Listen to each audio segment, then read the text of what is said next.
in the middle of the ocean, a group of small, lush islands called the Coral Isles sat quietly under the blue sky. These islands were home to a peaceful village of fishermen who lived simple lives, depending on the sea for food and trade. One morning, the sky turned dark much earlier than usual.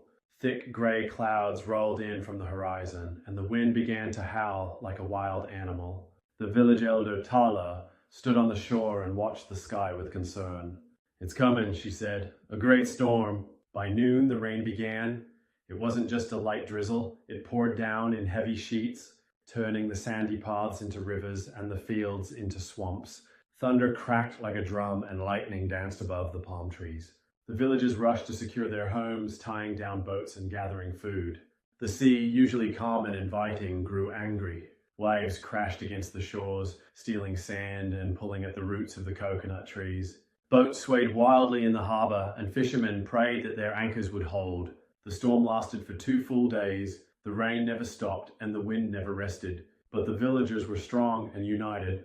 They helped one another, shared food and warmth, and waited patiently for the skies to clear. On the 3rd morning, the sun finally broke through the clouds. The rain stopped, and the sea calmed. The damage was great.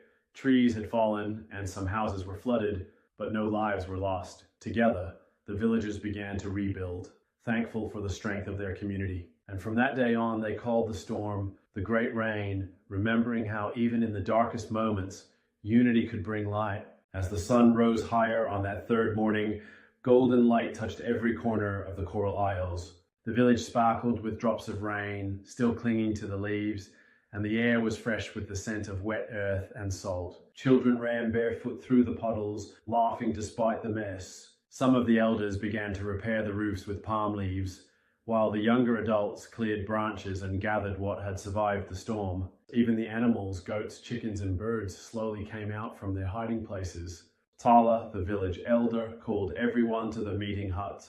"We faced the storm together," she said. "Now we must rebuild together." A boy named Kavi raised his hand.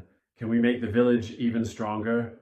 So next time we're more ready?" I nodded. From that day on, the villagers didn't just rebuild, they improved. They built stronger huts with better supports. They dug deeper trenches to carry away rainwater. They planted extra gardens on higher ground in case of floods. But they didn't stop there. The storm had reminded them of how fragile and precious their island life was. So they also began planting more trees to protect the soil, teaching the children how to fish without harming the sea, and making stronger ties with nearby islands for support during hard times. Years passed, and the Great Rain became a story the elders told to every new generation. Not as a tale of fear, but as a reminder of courage, unity, and the power of nature. And high on a hill above the village, the people built a small stone tower. It had a bell, and whenever storms approached, the bell would ring, not to scare, but to prepare. The Coral Isles never forgot the storm, and because of it, they became wiser, stronger, and more united than ever before. Years turned into decades, and the Coral Isles continued to thrive.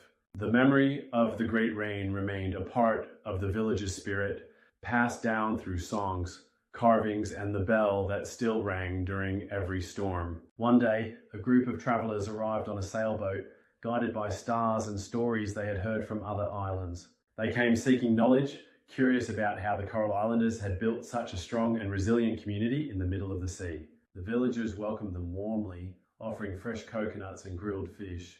They shared their story, not just of the storm, but of what came after. The rebuilding, the unity, the lessons from the land and sea. The travelers listened in awe.